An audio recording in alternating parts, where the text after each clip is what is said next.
Hi guys, നമ്മളിന്ന് കുഴിമന്തി കഴിക്കാൻ പോണേ.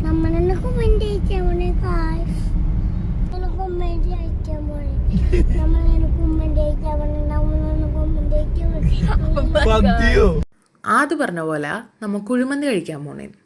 അപ്പോൾ welcome back to my channel. ഈ കുഴിമന്തി എന്ന് പറയുന്ന സംഭവം ആദ്യമായിട്ട് ഏത് ഷോപ്പിലാണ് വന്നതൊന്നും എനിക്കറിയില്ലെങ്കിലും ഞാൻ ആദ്യമായിട്ട് ഈ സംഭവം ടേസ്റ്റ് നോക്കണത് ദേശത്തുള്ള അൽഡ്രീമിന്നാണ്. ബിരിയാണി കഴിച്ച് മടുത്തിട്ടൊന്നുമില്ല കേട്ടോ. എന്നാലും ഈ മന്തി വന്നു കഴിഞ്ഞപ്പോൾ എന്താണെന്ന് അറിയാനായിട്ട് ഒന്ന് ടേസ്റ്റ് നോക്കിയതാണ്.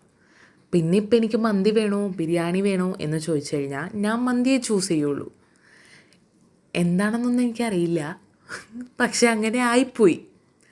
ഇപ്പോൾ ഒതൻറ്റിക് ഫ്ലേവേഴ്സ് തരണം കുഴിമന്തി കടകൾ പൊതുവേ കുറവാണ് എൻ്റെ ഒരു അഭിപ്രായത്തിൽ. അൽഡ്രീമിലെ കുഴിമന്തി കഴിച്ചു കഴിഞ്ഞാൽ പൊതുവേ വേറെ കടകളിലൊന്നും അങ്ങനെ വലിയ താല്പര്യം ഉണ്ടാവില്ല കഴിക്കാൻ.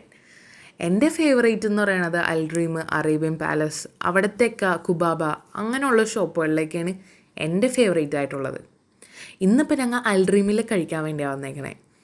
കുറച്ച് നാളെത്തിയിട്ട്, അതേ നാളായിട്ടില്ല, എന്നാലും ചെന്നപ്പോൾ തന്നെ മനസ്സിലായില്ലേ അവിടെ തിരക്കില്ലാത്തൊരു സമയം ഞാൻ ഇന്നേ വരെ എൻ്റെ ലൈഫിൽ കണ്ടിട്ടില്ല. പിന്നെ ക്യൂ നിന്ന് കുറേ നേരം നിന്നിട്ടൊക്കെയാണ് നമുക്കവിടെ സീറ്റ് വരെ കിട്ടണേ. പിന്നെ ആദ്യം കട്ട വെയിറ്റിംഗ് ആണ് മന്തി വരാനായിട്ട്. പിന്നെ ഞങ്ങൾ അവിടെ കുറേ നേരം ഇങ്ങനെ പോസ്റ്റ് അടിച്ചിരുന്ന് മന്തിക്ക് വെയിറ്റ് ചെയ്ത്, അപ്പുറത്തുള്ളവരും എല്ലാവരും ഇതൊക്കെ തന്നെയാണ്. അപ്പം സമയം പോകാൻ വേണ്ടി പ്ലേറ്റിൽ സ്മൈലി വരച്ച് കളിക്കണമായിരുന്നു സോസ് വെച്ച്. ഇതാണ് ഞാൻ വരച്ച സ്മൈലി. ഇനി എൻ്റെ ബ്രദർ ഒരെണ്ണം വരക്കേ, അത് കാണിച്ചു തരാം. അപ്പോൾ ഏതാ നല്ലതെന്നുള്ളതാണ് നോക്കണത്. ഇതാണ് എൻ്റെ ബ്രദർ വരച്ച സ്മൈലി. എങ്ങനെയുണ്ടെന്ന് നിങ്ങൾ തന്നെ കമൻറ്റ് ചെയ്യും. ആരുടെ സ്മൈലിയാണ് നല്ലതെന്ന്. കണ്ട എങ്ങനെ ഇരിക്കണ്. പിന്നെ കുറച്ച് നേരം വെയിറ്റ് ചെയ്തപ്പോഴത്തേക്കും സാലഡ് വന്നു, മയോണൈസ് വന്നു. അതൊക്കെ കൂട്ടി കഴിച്ചപ്പോഴത്തേക്കും ഇതാ നമ്മുടെ മന്തി എത്തി. മന്തി വന്നപ്പോൾ തന്നെ അവൻ ചെസ്റ്റ് പീസ് കൊണ്ടുപോയി. പിന്നെ ഞാനുള്ള ലെഗ് വെച്ച് അങ്ങോട്ട് അഡ്ജസ്റ്റ് ചെയ്ത് ആ സോഫ്റ്റായിട്ടുള്ള ചിക്കനും ചോറും മയോണൈസും ഒക്കെ കൂട്ടി മിക്സ് ചെയ്ത് കഴിക്കുമ്പോൾ എന്ത് ടേസ്റ്റാണെന്നറിയോ. ആ ഇടയിൽ വന്ന കഴി ആദ്യം ഉണ്ടാവും. പിന്നെ ഞങ്ങൾ മന്തിയൊക്കെ കഴിച്ചു.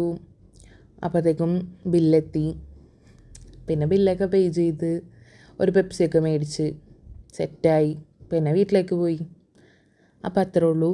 അപ്പോൾ പുതുതായിട്ട് ആരെങ്കിലും കാണുന്നുണ്ടെങ്കിൽ സബ്സ്ക്രൈബ് ചെയ്യണേ. പിന്നെ കാണാം. Bye guys.